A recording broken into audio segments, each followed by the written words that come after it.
வணக்கம் எல்லாருக்கும். Here is Abisha Gayatri.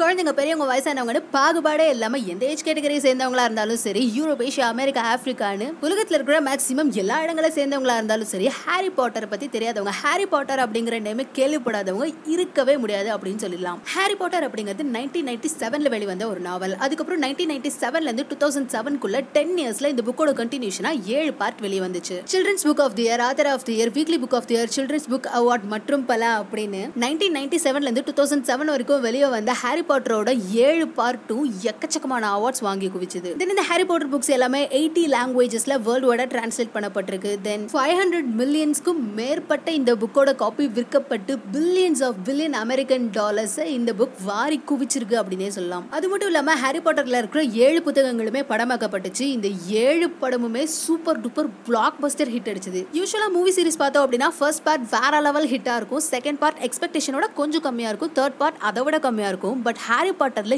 7 பார்ட்டுமே hit வேற லெவல் ஹிட். ஹாரி பாட்டர்ல இருக்கிற 7வது பார்ட் தான் கடைசி பார்ட் அப்படின்னு சொல்லி முடிச்சிருந்தாங்க. அப்படி இருந்தாலுமே 8வது பார்ட் வராதா அப்படின்னு இன்னுமே ஏக்கத்துல நிறைய பேர் சுத்திட்டு இருக்காங்க. அந்த அளவு ஹாரி பாட்டருக்குனே ஒரு ஹியூஜ் ஃபேன் பேஸ் வேர்ல்ட் வைடா இருக்கு. ஹாரி பாட்டர் அப்படின்னாலே ஒரு mega success, super hit, wow அப்படிங்கிற ஒரு இமேஜ் தான் நம்ம கண்ணு முன்னாடி வந்துட்டு இருக்கோம். பட் ஹாரி பாட்டரோட ஃபர்ஸ்ட் நாவல் 1997 ரிலீஸ் ஆகிறதுக்கு, அதாவது பப்ளிஷ் ஆகிறதுக்கு முன்னாடி 1 இல்ல 2 இல்ல 3 இல்ல 12 தடவை ரிஜெக்ட் பண்ணப்பட்டிருக்கு. இதெல்லாம் ஒரு புக்கா, இது ஒர்த்தே கிடையாது அப்படின்னு இதை படிச்சு பார்க்காமலே ரிஜெக்ட் பண்ணவங்க கூட இருக்காங்க. 1997 இந்த நாவல் பப்ளிஷ் ஆகி அதுக்கப்புறம் வேற லெவல் ஹிட் அடிச்சு இன்னைக்கு வரைக்குமே ஒரு பீக்ல தான் இருந்துட்டு இருக்கு. பட் இந்த சக்சஸ் எல்லாத்துக்கும் பின்னாடியுமே ஃபெயிலியர் மட்டும் தான் இருந்திருக்கு. அண்ட் அது மட்டும் இல்லாம இந்த ஹாரி பாட்டர் புக்கை நிறைய கண்ட்ரீஸ்ல பேன் பண்ணி அதுக்கப்புறமா ரிமூவ் பண்ணிருக்காங்க. அண்ட் இன்னைக்கு வரைக்குமே அமெரிக்கா, பிரிட்டன்ல இருக்கிற சில ஸ்கூல்ஸ்ல அண்ட் சில லைப்ரரிஸ்ல இந்த புக்கை பேன் பண்ணி தான் வச்சிருக்காங்க. எதுக்காக ஹாரி பாட்டர் புக் சில இடங்கள்ல பேன் பண்ணப்பட்டது, என்ன காரணங்களுக்காக ஹாரி பாட்டர் புக் இத்தனை தடவை ரிஜெக்ட் பண்ணப்பட்டது, தி ஹியூஜ் சக்சஸ் அப்படின்னு சொல்லப்படுற ஹாரி பாட்டர்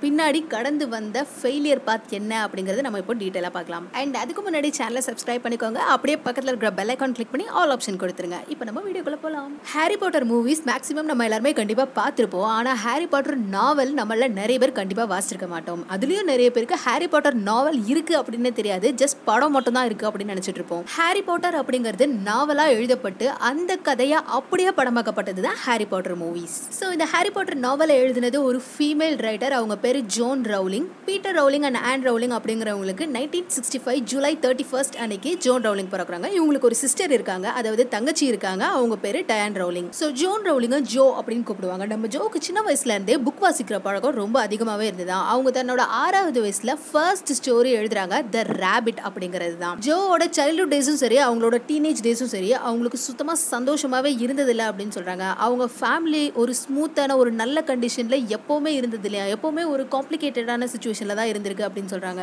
ஜோக்கும் அவங்க அப்பாவுக்கும் எப்பவுமே நல்ல ரிலேஷன்ஷிப் இருந்ததே இல்லை. ஈவன் அவங்க 2 பேரும் சரியா பேசிக்கிறது கூட கிடையாதாம். இப்படி சின்ன வயசுல இருந்தே ஜோ ஒரு அன்ஹாப்பியான சிச்சுவேஷன்ல தான் வளர்ந்துட்டு வராங்க. ஜோக்கு 15 வயசு இருக்கும்போது இது இன்னுமே உச்சக்கட்டத்தை அடையுது. அதாவது அவங்க அம்மாக்கு மல்டிபிள் ஸ்க்ளரோசிஸ் அப்படிங்கிற ஒரு நோய் இருக்கு அப்படின்னு கண்டுபிடிக்கிறாங்க. இது பயங்கரமா நரம்பு மண்டலத்தை பாதிச்சு பிசிக்கலாவும் சரி மென்டலாவும் சரி அவங்க அம்மா ஒரு அன்ஸ்டேபிள் கண்டிஷனுக்கு போயிட்டாங்க. இந்த நிலைமையில ஜோவோட அப்பா ஜோவோட அம்மாவை டிவோர்ஸ் பண்ணிடுறாங்க. ஸோ இதனால இவங்க ஃபேமிலி பொருளாதார ரீதியா ரொம்பவே இக்கட்டான சிச்சுவேஷனுக்கு தள்ளப்படுறாங்க. என்னதான் இவங்க ஃபேமிலி ரொம்பவே மோசமான சிச்சுவேஷன்ல இருந்தாலும் ஜோக்கு படிப்பு மேல இருந்த ஆர்வமும் ஃபோக்கஸும் சுத்தமா கம்மியாகவே இல்லை. ஜோ தன்னோட ஸ்கூல்ல ஒரு பேர் சொல்ற ஸ்டூடெண்டா தான் இருக்காங்க. அங்க இருக்கிற எல்லாருக்குமே ஆக்ஸ்போர்ட்ல போய் படிக்கணும் அப்படிங்கிறது ஒரு பெரிய பயங்கரமான கனவா இருக்கும். நம்ம ஜோவும் ஆக்ஸ்போர்ட் யூனிவர்சிட்டியில போய் படிக்கணும் அப்படின்னு ரொம்ப தீவிரமா இருக்காங்க. அதுக்காக அவங்க பயங்கரமா ப்ரிப்பேர் பண்றாங்க, எக்ஸாம் எழுதுறாங்க, சூப்பரா பெர்ஃபார்மும் பண்றாங்க, ரிசல்ட்டும் நல்லாவே வருது. பட் என்ன காரணமோ தெரியல, அவங்களுக்கு ஆக்ஸ்போர்ட் யூனிவர்சிட்டியில சீட் கிடைக்கல. ஸோ அதுக்கப்புறம் அவங்க யூனிவர்சிட்டி ஆஃப் எக்ஸரோஸ்ல போய் சேர்ந்து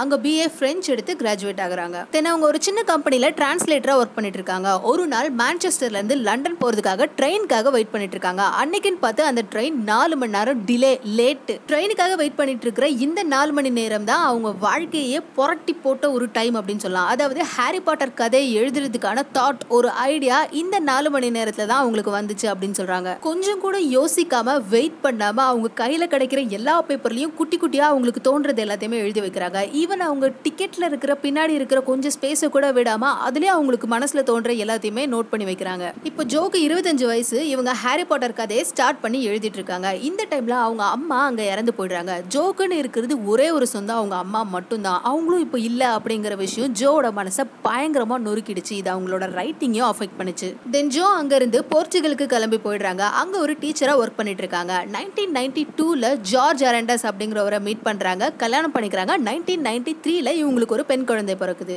ஜோவோட one of the favourite writer Jessica Mitford. So அவங்களோட குழந்தைக்கும் ஜெசிகா அப்படின்னே பேர் வைக்கிறாங்க. இந்த நிகழ்வு ஜோவுக்கு ரைட்டிங் மேல எவ்வளவு ஒரு பேஷன் இருந்தது அப்படிங்கறத வெளிக்காமிக்கிற மாதிரி இருக்கு அப்படின்னு சொல்லலாம். ஜோ சின்ன வயசுல இருந்தே ஒரு கஷ்டமான சூழ்நிலையில தான் வளர்ந்துட்டு வராங்க. அவங்க அம்மாக்கும் அப்பாக்கும் ரிலேஷன்ஷிப் சரியில்லை. ஜோக்கு அவங்க அப்பா கூட இருந்த ரிலேஷன்ஷிப் சரியில்லை. அதுக்கப்புறம் அவங்க அம்மாக்கு வந்த அந்த நோய், அப்புறம் அவங்க அப்பா டிவோர்ஸ் பண்ணது, அதுக்கப்புறம் அவங்க ஃபேமிலி ஒரு ஏழ்மையான சிச்சுவேஷன்ல போய் சிக்கினது, அதுக்கப்புறம் அவங்க அம்மாவோட டெத்து, அது தொடர்ந்து இப்போ அவங்களோட கல்யாண வாழ்க்கையும் சிறப்பா அமையல அப்படின்னே சொல்லலாம். அதாவது இவங்களுக்கு குழந்தை பிறந்து 4 மாசத்துல இவங்களுக்கு டிவோர்ஸ் ஆயிடுச்சு. இந்த டைவர்ஸ்க்கு என்ன காரணம் சொல்லப்பட்டுச்சு அப்படின்னா ஜோவோட ஹஸ்பண்ட் ஜோவை பயங்கரமா அடிச்சு துன்புறுத்தினதா சொல்லப்பட்டுச்சு. இதை லேட்டர் ஆன் ஜோவும் கன்ஃபார்ம் பண்ணிருக்காங்க ஒரு இன்டர்வியூல. ஆமா, நான் பயங்கரமா துன்புறுத்தலுக்கு ஆளானே அப்படின்னு சொல்லியிருக்காங்க. அண்ட் இப்போ ரீசெண்டா ஜூன் மந்த் 2020ல த சன் அப்படிங்கிற பத்திரிகைக்கு ஜோவோட ஹஸ்பண்ட் ஒரு ஆர்டிக்கல் எழுதுறாரு. அந்த ஆர்டிக்கல் அவர் என்ன சொல்றாரு அப்படின்னா, ஆமா நான் ஜோவை அடிச்சேன், பயங்கரமா அடிச்சேன், இப்போ அதுக்கு என்ன, அதுக்கு நான் எந்த வருத்தமும் படல, ஐ டோன்ட் ரிக்ரெட் இட் அப்படின்னு சொல்லியிருக்காரு. 1993ல டிவோர்ஸ் ஆகி அதுக்கப்புறம் 2020ல எழுதுற ஒரு ஆர்டிக்கல்ல ஆமா நான் அவளை அடிச்சேன், அதுக்காக நான் எந்த வருத்தமும் படல அப்படின்னு சொல்ற ஒரு ஆளு 1993 சமயங்கள்ல ஜோ எவ்வளவு துன்புறுத்தல்களுக்கு ஆளாயிருப்பாங்க அப்படின்னு இந்த ஒரு விஷயத்தாலே நம்மளால நல்லா புரிஞ்சுக்க முடியுது. 1993ல இவங்களுக்கு டிவோர்ஸ் ஆனதுக்கு அப்புறம் ஜோ அவங்களோட குழந்தைய கூப்பிட்டுக்கிட்டு ஸ்காட்லாண்ட்ல இருக்கிற எடின்பர்க்ல அவங்க தங்கச்சியோட வீட்டு பக்கத்திலேயே குடி போறாங்க. அங்க அவங்களுக்கு ஜாப் இல்ல, காசு இல்ல, கையில ஒரு குழந்தை வேற இருக்கு, ஹஸ்பண்ட் விட்டுட்டு போயிட்டாரு அப்படின்னு ரொம்பவே ஏழ்மையான ஒரு சிச்சுவேஷன்ல இருந்துட்டு இருக்காங்க. அங்க இருக்கிற யுனைடெட் கிங்டம் கவர்மெண்ட், அதாவது பிரிட்டிஷ் கவர்மெண்ட் ரொம்ப ரொம்ப ஏழ்மையான சாப்பாடுக்கே வழி இல்லாத ஃபேமிலிஸ்க்கு மாசம் கொஞ்சம் காசு கொடுப்பாங்களா. இந்த காசு ஜோக்கு வந்து சேர்ந்துச்சு. எந்த அளவுக்கு ஏழ்மையான ஒரு சிச்சுவேஷன்ல ஜோ இருந்திருந்தா இந்த கவர்மெண்ட் கொடுக்குற வெல்ஃபேர்ல இவங்க வாழ்ந்துட்டு இருந்திருப்பாங்க அப்படின்னு நம்ம கண்டிப்பா புரிஞ்சுக்கலாம். சோ இப்போ ஜோ ரொம்பவே மோசமான சிச்சுவேஷன்ல இருந்துட்டு இருக்காங்க. அது வரைக்கும் அவங்க வாழ்க்கையில சந்திச்ச எல்லா விஷயமுமே ஃபெயிலியர் மட்டும்தான். இதனால இவங்க ரொம்ப டிப்ரெஷனுக்குள்ள போயிட்டாங்க அண்ட் சூசைட் பண்ணிக்கலாம் அப்படிங்கிற லெவலுக்கும் போயிட்டாங்க. சூசைட் பண்ணிக்கலாம் அப்படின்னு டிசைட் பண்றாங்க. அதுக்கப்புறம் அவங்க குழந்தையோட முகத்தை பார்த்து நாம இல்லைன்னா இந்த குழந்தை யாரு பார்த்துப்பா, இந்த உலகத்துல இந்த குழந்தை எப்படி வாழும் அப்படிங்கிறதுக்காக குழந்தையோட முகத்தை பார்த்து அந்த சூசைட் எண்ணத்தை கைவிட்டாங்க அப்படின்னு சொல்றாங்க. ஸோ சூசைட் பண்ணிக்கிற அளவுக்கு அவங்க பயங்கரமான ஒரு மோசமான டிப்ரெஸ்ட் சிச்சுவேஷன்ல இருந்திருக்காங்க. அதுக்கப்புறம் அட்லீஸ்ட் அவங்க குழந்தைக்காகவாது வாழ்ந்தாகணும் அப்படின்னு சொல்லிட்டு அவங்க ரைட்டிங் மேல அதுக்கப்புறமா பயங்கரமான ஃபோக்கஸ் போட ஆரம்பிக்கிறாங்க. ஒரு கை குழந்தைய பக்கத்துல வச்சுட்டு எழுதணும் அப்படிங்கிறது அவ்வளோ ஈஸியான விஷயம் கிடையாது. கண்டினியூஸா உட்காந்து யோசிக்க முடியாது, கண்டினியூஸா உட்காந்து எழுத முடியாது. குழந்தை அழும், ஃபீட் பண்ணணும், தூங்க வைக்கணும். இப்படி கை குழந்தைய வச்சுட்டு எழுதுறது அப்படிங்கிறது சாதாரண விஷயமாய் கிடையாது. ஸோ ஜோ என்ன பண்ணுவாங்க அப்படின்னா குழந்தைய எடுத்து ஒரு பிராம்ல போட்டுட்டு ஒரு வாக் கூட்டு போவாங்களாம். அந்த வாக் கூட்டு போகும்போது அடிக்கிற காத்துல குழந்தை அப்படியே சூப்பரா தூங்கிருமா. உடனே பக்கத்துல இருக்கிற கஃபேல போய் குழந்தைய பக்கத்துல வச்சுட்டு இவங்க கதை எழுத ஆரம்பிச்சிருவாங்களாம். தென் மறுபடியும் குழந்தை அழும்போது மறுபடியும் வாக் கூட்டு போயிட்டு தூங்க வச்சு அப்புறமா கஃபே கூட்டு வந்து அந்த கதையை மறுபடியும் கண்டினியூ பண்ணுவாங்களாம். இப்படி பல நாட்களா பல கஃபேல உட்காந்து எழுதி முடிக்கப்பட்ட கதை தான் ஹாரி பாட்டர். ஸோ இந்த ஹாரி பாட்டர் நாவல் எழுதி முடிச்சு பப்ளிஷ் பண்ற வரைக்குமே இவங்க கவர்மெண்ட் கொடுக்குற வெல்ஃபேர் காசுல தான் இவங்களோட வாழ்க்கை ஓடிட்டு இருக்குது. ஸோ 1995ல Harry Potter and the philosopher stone அப்படிங்கிற ஹாரி பாட்டரோட முதல் நாவலை ஜோ எழுதி முடிக்கிறாங்க. இப்போ நாவல் எழுதி முடிச்சாச்சு, அடுத்தது இதை பப்ளிஷ் பண்ணணும். அதுதான் ரொம்பவே முக்கியமான விஷயம். ஸோ இந்த நாவலை ஃபர்ஸ்ட் ஒரு பப்ளிஷர் கிட்ட அனுப்புறாங்க. அந்த பப்ளிஷர் இதை படிச்சு பார்க்க கூட டைம் இல்லை அப்படின்னு சொல்லிட்டு ரிஜெக்ட் பண்ணி திரும்பி அனுப்பிடுறாங்க. ஜோ அடுத்தடுத்த பப்ளிஷர்ஸ் கிட்ட இவங்க நாவலை அனுப்பி வைக்கிறாங்க. எல்லாருமே ரிஜெக்ட் பண்ணிடுறாங்க.